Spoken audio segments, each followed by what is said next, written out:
Hey, so I'm down at the beach and I've been just doing a little bit of like YouTube stuff this morning after my run and breakfast. Probably have some lunch soon and then maybe do some more YouTube. Eventually we're gonna head out and about around the island. We're trying to find like a skimboard and or paddleboard because that'd be quite good to do in the water out here. Just at the beach. There's hardly anyone down here. I think it's high tide. There's a lot of dogs here. They're quite friendly.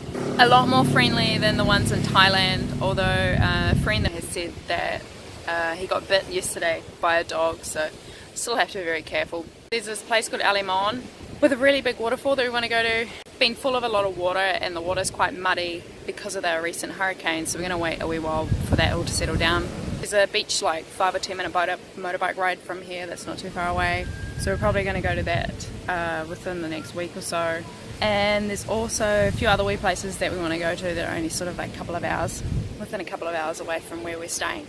Definitely feels a lot like everyone's always trying to hustle you. They're always trying to get money out of you all the time while you're here, which is a bit of a disappointment. But then you can kind of understand like tourism is probably one of their main income earners here, and they're really just trying to get a living. It's the one thing that really bugs me is that I'm walking down the street, I'm with my partner, I'm in conversation with him, or we're discussing something and they're just always interrupting you to ask if you want to ride somewhere, which obviously like that's great that they're always offering you a ride, and like it's not free, of course, like always interrupting their conversation.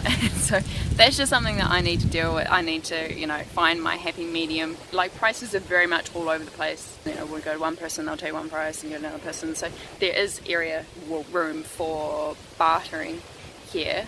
Of course not. You go to the supermarket, it says plant milk's 150 Dominican Republic like pesos, then that's what it is. But other sort of things you possibly like, I would assume things like tours, transport rental, and just many other things you probably could definitely barter on.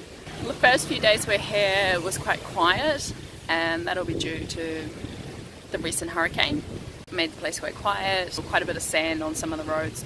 But yeah, it got better over the last few days. We're still waiting on the pool at the place we're staying at to be filled with water. It has got nothing in it at the moment. And the beach down here is quite nice. There's a lot of, I think it's quite the reef is quite close, so you got to be careful that you don't go too far out, or else you'll probably end up cutting your feet up. Some things are cheaper. One thing I noticed is definitely more expensive is postage. To send postcards, even to send like one letter to somebody in New Zealand, it was ridiculous. There's a fair amount of corruption in that here, and that's something that I will need to look further into, I guess, to provide you any more sort of information on that. I haven't witnessed it sort of firsthand. However, I'm aware that it does happen. Being a woman and coming here, I find a little bit uncomfortable sometimes, especially if I'm just walking down the street, it's middle of the day, and I get like, because I don't speak Spanish, it's another thing, you definitely should learn some Spanish before you come here. It will make your trip a lot easier. I don't know what they're saying, but they always seem to, it's kind of like that Google eye and whistling and stuff, and it makes me feel really uncomfortable. There is a fair amount of prostitution here.